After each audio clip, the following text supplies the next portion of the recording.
बिस्मिल्लाहिर्रहमानिर्रहीम, अस्सलाम वालेकुम नाज़रीन। आप यूट्यूब चैनल देख रहे हैं, मैं इमरान खान हूँ। एस्टेब्लिशमेंट अपने आप को रेलिवेंट साबित करने की कोशिश कर रही है। यानी ये जो इक़दाम उठाए जा रहे हैं पाकिस्तान में, इससे एस्टेब्लिशमेंट ये बताना चाहती है कि आज भी पाकिस्तान के तमाम फ़ैसले वही करेगी। वो एतमाद खोना नहीं चाहते। वो ये चाहते हैं कि पाकिस्तान के जो अशराफिया है, जो सियासतदान है, जो ब्यूरोक्रेट है, उन सबको इस बात का यकीन रहे कि ये मुल्क आइन और कानून के मुताबिक नहीं चलेगा। ये मुल्क एस्टेब्लिशमेंट के बंद कमरों में किए गए फैसलों के मुताबिक चलेगा। और यही साबित करने के लिए वो हर थोड़े अरसे के बाद कोई ना कोई ऐसी हरकत कर देते हैं, जैसा कि कराची के अंदर भी इलेक्शन हुआ है बल्दियाती। यानी जिस शहर के अंदर पाकिस्तान पीपल्स पार्टी को जलसे के लिए बंदे नहीं मिलते, वो बसों में भर के इंटीरियर सिंध से, यानी अंदरून सिंध से लेकर आते हैं। वहाँ पे पीपल्स पार्टी जो है वो बहुत सारी सीटें जीत गई। हैरत है वैसे। और अभी मोहसिन नकवी की जो निगरान वज़ीर आला के तौर पे तैनाती, ये भी एस्टेब्लिशमेंट का एक फ़ैसला है। और जो दोनों नाम दिए पीडीएम ने, बड़े मुतनाज़ नाम थे। पीडीएम के अपने जो सहाफ़ी हैं, उनके करीबी लोग हैं, वो सारे के सारे लोग यही कह रहे हैं कि ये फ़ैसला गलत हुआ है। ज़्यादातर लोगों को अब पसंद नहीं है। अब समझ आ रही है सबको कि ये एक्चुअली नाइंसाफ़ी का भी एक लेवल होता है। ये उससे ज़्यादा बड़ी हुई बात उनको दिखाई दे रही है। पाकिस्तान चलाने वालों ने पाकिस्तान की हालत ये कर दी है कि इस वक्त जब मैं आपसे बातचीत कर रहा हूँ, तो ये हम जनरेटर ऑन करके, बिजली पैदा करके, तो उसमें ये लाइटें चला के आपके साथ मैं मुखातिब हूँ। और पूरे पाकिस्तान के अंदर एक ब्रेकडाउन है। पूरे पाकिस्तान की बिजली बंद हो गई है। 1 जनवरी को ख्वाजा आसिफ ने कहा था एक टीवी प्रोग्राम के अंदर कि पाकिस्तान पूरा ब्रेकडाउन हो जाएगा और ये हो जाएगा और वो हो जाएगा, हमें बड़े पैसे बचाने पड़ेंगे, टैक्सेस, मुश्किल फ़ैसले, पता नहीं क्या कुछ वो कह रहे थे। तो उसके बाद पूरा मुल्क जो है वो ब्रेकडाउन हो गया, हमने देखा अचानक। और ये सूरत जनवरी में उन्होंने कहा, अभी शुरू में चंद दिन हुए और अभी ये कार्रवाई हो भी गई। ब्रेकडाउन हुआ क्या और कैसे हुआ, इसके बारे में सोर्सेज मुख्तलिफ बातें कर रहे हैं। यानी पूरे पाकिस्तान के अंदर अब जब मैं बात कर रहा हूँ तो लगभग 10:30-11 घंटे हो गए हैं कि पाकिस्तान में बिजली नहीं आ रही। और अभी भी कहा जा रहा है कि 8-10 घंटे मजीद लग जाएंगे सारा सिस्टम बहाल होने में। देखिए, ये टेक्निकल फॉल्ट है, वो किसी के दौर में भी आ सकता है। इमरान खान के दौर में भी आ सकता है, नवाज शरीफ के दौर में भी आ सकता है, अभी ये पीडीएम के दौर में भी आ सकता है। तो किसी के दौर में भी टेक्निकल फॉल्ट आ सकता है, डिक्टेटरशिप में भी आ सकता है। लेकिन ये जो और खबरें आ रही हैं, ये बहुत अजीब हैं और वो मैं आपसे शेयर कर देता हूं। दुनिया में कभी ऐसा नहीं होता कि पूरे के पूरे मुल्क की बिजली एकदम ऐसे बंद हो जाए। ये बिजली बंद हुई, उसके बाद इन्होंने बहाल करने की कोशिश की और फिर दोबारा से जो नेशनल आपका ग्रिड है, पूरा जो एक सिस्टम है, वो उसके ऊपर बोझ पड़ा। 6000 मेगावाट तक जैसे ही गया तो नेशनल ग्रिड ट्रिप कर गया और फिर पूरे मुल्क का जो मेन सिस्टम है उसको बंद कर दिया गया। यानी मेन ट्रांसमिशन जो पूरे मुल्क की है उसको बंद किया गया, इसलिए कि कहीं पूरे मुल्क का जो सिस्टम है वो बिजली का निज़ाम तबाही ना हो जाए। ये है पाकिस्तान की कैपेसिटी कि अभी तक पाकिस्तान एटमी मुल्क है। मैं आपको फिर बता रहा हूं कि पाकिस्तान एक एटमी मुल्क है और अभी तक खराबी तलाश नहीं कर पाया पाकिस्तान। गुज़िश्ता कुछ 10 घंटे गुजरने के बावजूद, 11 घंटे गुजरने के बावजूद पाकिस्तान को पता ही नहीं है कि पाकिस्तान में बिजली का जो बहरान आया है उसके पीछे रीज़न क्या है। और अब 3 रुकनी कमेटी बनाई जा रही है कि पता किया जाए कि एक्चुअली हुआ क्या और कैसे हुआ। जो वजीर साहब हैं खुर्रम दस्तगीर, वो आए और आकर उन्होंने बातचीत की तो उन्होंने एक बड़ी अजीब बात बताई। बात तो वो ठीक है, लेकिन वो बड़ी हौलनाक बात है। उन्होंने कहा कि सिस्टम को ऑन करने के लिए भी बिजली की ज़रूरत होती है। जब आपने बिजली बनाने वाला सिस्टम ऑन करना हो तो आपको बिजली की ज़रूरत होती है और उस बिजली की दस्तयाबी के लिए कोशिश की जा रही है। यानी गाड़ी को आपने स्टार्ट करना हो तो आपको एक बैटरी छोटी सी गाड़ी में लगी होती है, आप सेल्फ मारते हैं तो वो बैटरी पावर देती है, गाड़ी स्टार्ट हो जाती है। उसके बाद गाड़ी अपनी एनर्जी खुद जनरेट करती है और चलती रहती है। वो जो छोटी बैटरी पावर देती है वो वाली पावर इनके पास नहीं है सिस्टम को चलाने के लिए। उसको मैनेज करने की कोशिश कर रहे हैं। पाकिस्तान एक एटमी मुल्क है और ये तमाम चीज़ें ज़्यादातर पाकिस्तान के दिफाई इदारों के पास हैं। यानी सिविलियंस तो नाम के ही साथ जुड़े हुए हैं, ज़्यादातर चीज़ें जो हैं वो उसको जानते हैं, वो सिस्टम को समझते हैं, उनको पता है। लेकिन बड़ी बदकिस्मती है कि पाकिस्तान जैसा मुल्क, 22 करोड़ की आबादी है, पाकिस्तान एक एटमी मुल्क है और दुनिया की तमाम फैसिलिटीज़ यहाँ पे हैं, दुनिया के बेहतरीन दरिया यहाँ पे बहते हैं, इसके बावजूद हमारे यहाँ पे बिजली का इतना बड़ा ब्रेकडाउन आया है। कुछ सोर्सेज ये बता रहे हैं कि ये हुआ क्या। वो ये कह रहे हैं कि हुआ ये है कि एक तो पाकिस्तान ने कभी भी तवज्जो नहीं दी अपने जो ट्रांसमिशन लाइंस हैं, जो पूरा सिस्टम है उसको अपग्रेड करने के लिए। हमेशा कमेटियां बना देते हैं लेकिन अपग्रेडेशन नहीं होती। उसको बेहतर नहीं करते। पहली मरतबा बेहतरी के काम के ऊपर तवज्जो जब भी दी गई तो वो पहली मरतबा ही दी गई और फिर वो ख़त्म हो गई। तो एक तो ये प्रॉब्लम है पाकिस्तान का बहुत बड़ा, और दूसरा प्रॉब्लम ये है कि बिजली अब बहुत महंगी बनती है। पाकिस्तान के पास उतनी मिकदार में फ्यूल की दस्तयाबी नहीं है, क्योंकि पाकिस्तान के पास डॉलर्स की किल्लत है। पाकिस्तान बाहर से जो है वो अरेंज नहीं कर पा रहा प्लांट्स को देने के लिए पेट्रोलियम और गैस। यानी अगर वो प्लांट्स को मुहैया करेगा तभी वो बिजली बनाएंगे ना, और वो बिजली बहुत महंगी बनती है, और वो महंगी बिजली अफोर्ड भी पाकिस्तान नहीं कर सकता। तो डॉलर्स है नहीं, बाहर से इंपोर्ट कर नहीं पा रहे। तो कुछ लोग ये कह रहे हैं कि उसकी जो किल्लत है, उस किल्लत की वजह से ये बिजली की एक इतनी बड़ी प्रॉब्लम पाकिस्तान में बनी है। इन महीनों में आज तक पाकिस्तान हमेशा ये कोशिश करता आया है कि जो पाकिस्तान के पन बिजली के मंसूबे हैं या हाइड्रल मंसूबे हैं, जब डैम्स से बिजली बनती है, वहाँ डैम्स के अंदर पानी जमा किया गया होता है, मुश्किल तरीन हालात के अंदर उस पानी को इस्तेमाल करने के लिए बचाया गया होता है। और आने वाले महीनों में पाकिस्तान को इस पानी की ज़रूरत पड़ेगी जब तक बारिशें नहीं हो जाती। तो पाकिस्तान इन महीनों में, सर्दियों में, डैम के पानी को बचा कर रखता है और उससे बिजली कभी पैदा नहीं करता।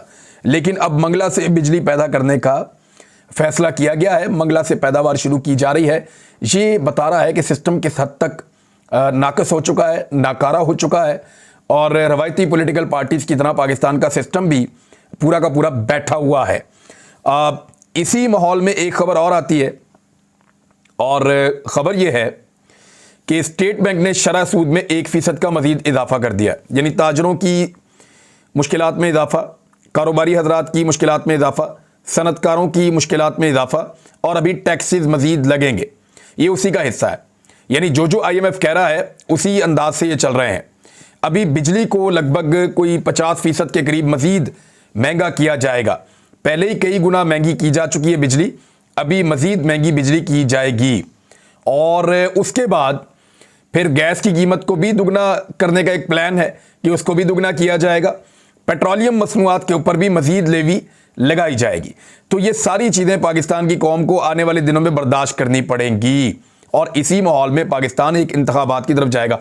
जो मेरे पास इंफॉर्मेशन है वो ये है कि पाकिस्तान तहरीक इंसाफ ने मोहसिन नकवी की तैनाती को बुरी तरह मुस्तरद कर दिया है। वो इसको नहीं मानते, और सुप्रीम कोर्ट ऑफ पाकिस्तान का एक फैसला भी है कि नैबजदगान या जो प्ली बार्गेन कर लेते हैं नैब से, उनको सरकारी ओहदे नहीं मिल सकते और वो अवामी ओहदों के ऊपर नहीं बैठ सकते। अगर आपने प्ली बार्गेन की है, नैब के साथ डील कर ली है, आपने उनको पैसा दे दिया है और ये तस्लीम कर लिया है कि आपने पैसा खाया था, आप अपना पैसा वापस लीजिए, मुझे माफ़ कीजिए, तो ऐसा बंदा जो है वो सरकारी ओहदों के लिए अहल नहीं रह सकता। हाँ, पाकिस्तान के अंदर अपना कारोबार करे, अपना बिजनेस करे, लेकिन वो सरकारी ओहदे के ऊपर आकर बैठ गए हैं नैब से प्ली बार्गेन करने के बावजूद। तो ये एक कानूनी नुक्ता है जिसको उठाया जा सकता है अदालत के अंदर, लेकिन पाकिस्तान तहरीक इंसाफ ने इसको मुस्तरद किया है, और इसके ऊपर जो है मेरी इंफॉर्मेशन के मुताबिक वो रद्द अमल भी देंगे आने वाले दिनों में, और अपने लोगों को तैयार भी करेंगे कि उनके एक दुश्मन को बनाया गया है वज़ीर आला पंजाब, और उस दुश्मन की मौजूदगी में कैसे पाकिस्तान तहरीक इंसाफ और उसके वर्कर्स इलेक्शन लड़ेंगे, कितनी तैयारी करेंगे। लगभग 2-2.5 लाख नौजवानों को इन्हें तैयार करना पड़ेगा पूरे पंजाब के अंदर, जो हर ज़िले के अंदर मौजूद रहें, हर पोलिंग स्टेशन के ऊपर मौजूद रहें, और वो इंतखाबात के अंदर धांधली को रोकने की तमाम कोशिशें करें। अब मामला नकीबुल्लाह महसूद साहब का भी मैं जिक्र कर दूँ। नकीबुल्लाह महसूद मरहूम, इसको शहीद कर दिया गया था कराची के अंदर दीगर कुछ लोगों के साथ, और उस वक्त राव अनवार ने ये कहा था कि ये तालिबान है और मैंने तालिबान को मारा है।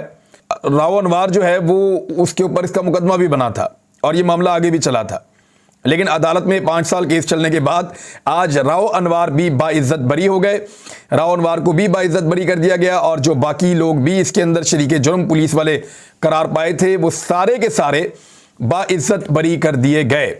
तो इस्तदाद दहशतगर्दी की अदालत ने 14 जनवरी को केस का फैसला महफूज किया था, और इसकी समाअत मुकम्मल होने में 5 साल लगे थे। राव अनवार कौन है? राव अनवार जो है वो एक आसिफ अली जरदारी साहब का बहुत लाडला शख्स है, पाकिस्तान की एस्टेब्लिशमेंट का बहुत लाडला शख्स है, और ये पुलिस मुकाबलों का माहिर है। कराची के अंदर इस शख्स ने बहुत सारे पुलिस मुकाबले किए हैं और बड़े ज़बरदस्त पुलिस मुकाबले किए हैं, और क्रिमिनल्स को भी मारा है और ऐसे लोगों को भी मुबैना तौर पे मारा है जो मासूम थे, जैसा कि ये नकीबुल्लाह महसूद वाला मामला था। ये जनूबी वज़ीरिस्तान से ताल्लुक़ रखता था, मॉडल था नकीबुल्लाह महसूद। ये कराची में रहते थे, इनकी बेटियां भी हैं, और इनके वालिद जो है वो इस केस के मुद्दई थे, लेकिन इनके वालिद का इंतकाल हो गया इंसाफ तलाश करते करते। और आज इंसाफ ये हुआ कि जितने लोगों ने मारा था वो सब के सब जो हैं वो बाइज्जत बरी हो गए। साबिक एसएसपी राव अनवार और उनके करीबन 2 दर्जन मातहतों के खिलाफ 13 जनवरी 2018 को नकीबुल्ला और दीगर 3 अफराद को तालिबान अस्करियत पसंद करार देकर जाली पुलिस मुकाबले में कत्ल करने का मुकदमा दर्ज किया गया था। अच्छा, अब ये मुकदमा दर्ज होने के बाद केस चलता रहा और फिर उसके बाद यानी वो तो कह रहे थे कल अदम तहरीक तालिबान पाकिस्तान के लोग हैं, हालांकि तहरीक तालिबान पाकिस्तान ने ये कह दिया था कि इनका हमारे साथ कोई ताल्लुक नहीं है और बाद में ये साबित भी हो गया था कि कोई ताल्लुक नहीं है। नकीबुल्ला महसूद के कत्ल के बारे में ये कहा जाता है कि नकीबुल्ला महसूद के ताल्लुकात कराची के कुछ बड़े पोश और तगड़े लोगों के साथ हो गए थे और वहाँ पे इसके कुछ इस किस्म के ताल्लुकात थे जिन ताल्लुकात को छुपाने के लिए इस शख्स को मुबैना तौर पर कत्ल करवाया गया था। इसकी कहानी क्या है मैं डिग आउट करके आपको बताऊंगा आने वाले वक्त में, लेकिन अभी यहाँ पे इसको रोक लेते हैं और बात करते हैं पीटीएम की। पश्तून तहफ़्फ़ुज़ मूवमेंट वो इस शख्स के कत्ल के बाद बनी थी और उसका ये दावा था कि वो इंसाफ दिलाएगी, लेकिन आपने देखा कि पीटीएम के प्लेटफॉर्म के ऊपर कामयाब होने वाले एमएनएज आसिफ अली जरदारी के पीछे खड़े होते हैं हर जगह पे, और जिनका ये अच्छा बच्चा था राव अनवार। और अब आप अंदाज़ा कर लीजिए कि वही राव अनवार जो उनका पपेट है और उसके ऊपर पीटीएम की आपको अब आवाज़ें सुनाई नहीं देंगी, खामोशी आपको सुनाई देगी। वो जमात जो इस आदमी के कत्ल के बाद वजूद में आई थी और उन्होंने बहुत सारे पश्तूनों को इकट्ठा किया था, लेकिन ऐसा लगता है कि वो इनके इस केस को भूल गई है और इस केस से उन्होंने अपने आप को ऐसा लगता है कि दूर कर लिया है। पाकिस्तान तहरीक इंसाफ के 44 लोग बाकी बचे हैं और उन्होंने असेंबली से इस्तीफे वापस लेने का फैसला किया है। उसकी 2 बड़ी वजूहात हैं, दोनों मैं आपको बता देता हूँ। नंबर 1 तो ये है कि शहबाज शरीफ ने एतमाद का वोट लेना है और अब ये पता चल रहा है कि शहबाज शरीफ साहब के अपने चंद लोग उनको एतमाद का वोट नहीं देना चाह रहे, जिनकी तादाद लगभग 10 के करीब बन जाएगी सारी जमातों के मिला के, और एमक्यूएम वगैरह को भी मिला लेंगे तो ये सारे तकरीबन 10-12 इतने लोग बन जाएंगे। और अगर इतने लोग मुबैना तौर पे, जो मुझे इतला मिली है अभी तक और ये कंफर्म नहीं है, एस्टेब्लिशमेंट जिस वक्त बीच में आ जाए तो गेम उलट भी जाती है, तो अगर वो लोग शहबाज शरीफ को वोट नहीं डालते तो शहबाज शरीफ एतमाद का वोट नहीं ले पाएंगे और फारिग हो जाएंगे।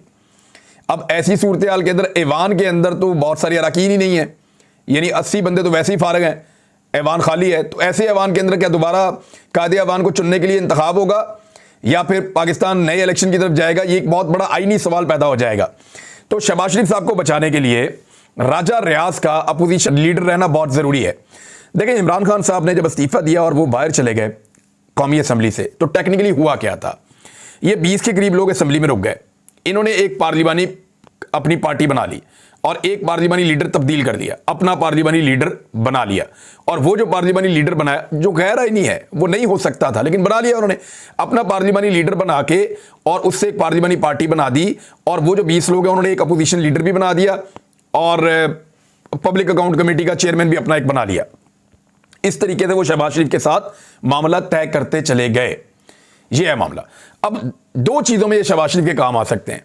एक, जब निगरान हुकूमत बनाई जाएगी तो राजा रियाज और शहबाज शरीफ बैठकर फैसला कर लेंगे और इमरान खान का उसमें कुछ लेना देना नहीं होगा। और दूसरी चीज़ क्या है, दूसरी चीज़ ज़्यादा इंपॉर्टेंट है, वो ये है कि शहबाज शरीफ जब एतमाद का वोट लेने के लिए जाएंगे और जब उन्हें पता चलेगा कि उनके 10, 12, 15 लोग कम हैं और वो फारिग होने वाले हैं, तो राजा रियाज ये जो पार्टी है, ये अपनी पार्लिमानी पार्टी इस बात को अलाउ करेगी कि चल के वोट दे देते हैं शहबाज शरीफ को, और फिर ये शहबाज शरीफ को वोट दे देंगे। और सुप्रीम कोर्ट के फैसले के मुताबिक, क्योंकि पार्लिमानी पार्टी कह चुकी होगी, पार्लिमानी लीडर कह चुका होगा, लिहाजा उसके मुताबिक इनको वोट देने पड़ेंगे। जब ये वोट देंगे तो फिर ये ना अहल नहीं होंगे, ना ये डी सीट होंगे, और इनका वोट भी काउंट हो जाएगा। तो इस चीज से बचने के लिए इमरान खान साहब चाहते हैं कि अब उनका अपोजिशन लीडर वहां पे हो और पार्लिमानी लीडर जो है वो मुनहरिफ अराकीन के अंदर से ना हो, बल्कि पाकिस्तान तहरीक इंसाफ के अंदर से हो, जो इमरान खान साहब के साथ मुखलिस हैं जो लोग। और अगर उनके अंदर से होगा और इमरान खान साहब कहेंगे कि चलो भी चल के अब एतमाद का वोट लीजिए, सदर पाकिस्तान कहते हैं शहबाज शरीफ को, तो पाकिस्तान तहरीक इंसाफ का पार्लिमानी लीडर जो बनेगा नया, वो ये ऑर्डर करेगा कि कोई शख्स पाकिस्तान तहरीक इंसाफ का शहबाज शरीफ को एतमाद का वोट नहीं देगा। जब वो ये हुक्म दे देगा तो फिर राजा रियाज वगैरह भी नहीं दे पाएंगे, और अगर वो देंगे तो ऑटोमेटिकली डी सीट हो जाएंगे और उनका वोट काउंट भी नहीं होगा, क्योंकि सुप्रीम कोर्ट ऑफ पाकिस्तान इसके बारे में पहले ही फैसला कर चुकी है। तो ये वाला दूसरा एक टेक्निकल रीजन है, जिस रीजन को लेकर, यानी एतमाद का वोट लेना, तो उसके लिए भी ज़रूरी है कि अपोजिशन लीडर और पार्लिमानी पार्टी का लीडर जो है वो पाकिस्तान तहरीक इंसाफ का अपना बंदा हो, और निगरान हुकूमत के क़याम के लिए भी इमरान खान साहब को ये सपोर्ट चाहिए होगी। अब आप एक चीज़ पे गौर करें, थोड़े दिन पहले तक सारी की सारी पीडीएम चैलेंज करती थी और ये कहती थी कि इमरान खान खैबर पख्तूनख्वा और पंजाब की असम्बलियाँ तहलील करो और हम अगले दिन इलेक्शन करवा देंगे। यानी हम खैबर पख्तूनख्वा की और पंजाब की अब असम्बलियाँ तहलील करें और इस तरह सिंध की, बलूचिस्तान की और वफाकी हुकूमत हम तहलील कर देंगे और हम अगले दिन इलेक्शन की तरफ चले जाएंगे। सब चैलेंज करते थे और जब इमरान खान ने ये किया तो सब भाग गए। फिर थोड़े दिन पहले तक सारे कहते थे असम्बलियों में आओ, बैठ के बात करते हैं, असम्बलियों में आओ और आईनी रोल प्ले करो, असम्बलियों में आओ और अपोजिशन संभालो। अब जब इमरान खान साहब ने अपने लोगों को असम्बली में भेजने का फैसला किया तो फौरी तौर पे भागना शुरू कर दिया। एक दफ़ा 35 इस्तीफे मंजूर किए गए, दोबारा फिर 35 इस्तीफे मंजूर किए गए और अब उन्होंने जाकर लिख कर दे दिया है।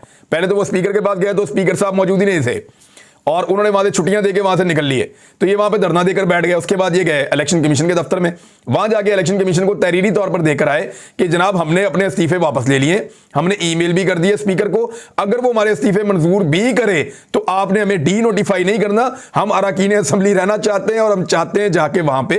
अब बहुत सारे लोग इसको इमरान खान का एक बहुत बड़ा यू टर्न कह रहे हैं और है भी, यानी इमरान खान साहब इस रास्ते पे जा रहे थे, अब यहां पे आ रहे हैं तो ठीक है। अपना जब टारगेट आपने अचीव करना होता है तो आपको ये चीजें करनी पड़ती हैं और आपको अपनी स्ट्रेटजी तब्दील करनी पड़ती है। कभी आप तेज खेलते हैं, कभी आप स्लो खेलते हैं। शहबाज शरीफ को वजीर आजम तस्लीम करना इसके मुतरादिफ था कि आप उस जगह पर जाके उनके अंडर में बैठ के वहां पे काम करते हैं। असेंबली में इमरान खान साहब को ये लगा और वो एक हाई पिच पे चले गए। लेकिन अब जब उन्हें नजर आ रहा है कि बहुत अहम फैसले होने वाले हैं और यहां पे उनकी मुदाखलत जरूरी है, तो वो पॉलिटिकल पॉइंट ऑफ व्यू से अपने बंदों को वहां भेज रहे हैं। तो दूसरी चीज ये है, अब देखना यह है कि निज़ाम कहां तक मुदाखलत करता है। देखना यह है कि एस्टेब्लिशमेंट मजीद कितने अपने मसल्स शो करती है। एस्टेब्लिशमेंट के लिए रेलिवेंट रहना इस वक्त एक बड़ी दिक्कत वाली बात है। वो अपने आप को रेलिवेंट रखना चाहते हैं और खौफ सिर्फ इस बात का है कि अगर आवाम ने अपनी मर्जी कर ली और अपनी मर्जी से फैसला कर लिया तो कहीं इस मुल्क के लोगों को, इशराफिया को, सियासतदानों को, ब्यूरोक्रेट्स को और ख़ास तौर पे अवाम को इस बात की आदत ही ना पड़ जाए कि फ़ैसले बंद कमरों में नहीं होंगे। ये वक्त आएगा इंशाल्लाह। अब तक के लिए इतना ही, अपना ख्याल रखिएगा, अपने चैनल का भी। अल्लाह हाफ़िज़।